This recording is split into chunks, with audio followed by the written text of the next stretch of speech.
वज़ीर आज़म शहबाज शरीफ ने national population council का इजलास जल्द अज जल्द बुलाने की हिदायत कर दी। वाज़ेह कर दिया कि तेज़ी से बढ़ती हुई आबादी मुल्क के लिए सबसे बड़ा चैलेंज है। वज़ीर आज़म की ज़ेर सदारत मुल्क में बहबूद आबादी के हवाले से अहम जायज़ा इजलास हुआ। इजलास को मुल्क की बढ़ती हुई आबादी, बहबूद आबादी और नेशनल पॉपुलेशन काउंसिल के इजलास की तैयारियों के हवाले से ब्रीफिंग दी गई। वज़ीर आज़म ने कहा कि बढ़ती आबादी पर काबू पाने के लिए इक़दामात और बहबूद आबादी को कौमी फरीज़ा समझा जाना चाहिए। इजलास को बताया गया कि पॉपुलेशन प्लान के तहत पॉपुलेशन ग्रोथ रेट को मौजूदा 2.55% से कम करके 2035 तक 1.25% तक ले जाने का हदफ है। वज़ीर आज़म ने हिदायत की कि बहबूद आबादी के इक़दामात पर सूबों के साथ राबतों को मज़ीद बेहतर बनाया जाए।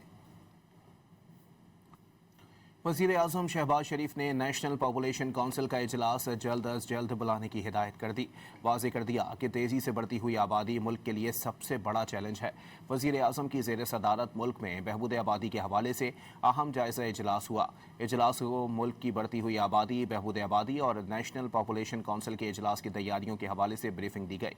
वज़ीर आज़म ने कहा कि बढ़ती आबादी पर काबू पाने के लिए इक़दामात और बहबूद आबादी को कौमी फरीज़ा समझा जाना चाहिए।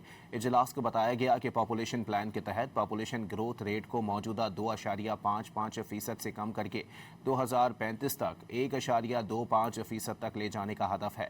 वज़ीर आज़म ने हिदायत की कि बहबूद आबादी के इक़दामात पर सूबों के साथ राबतों को मज़ीद बेहतर बनाया जाए।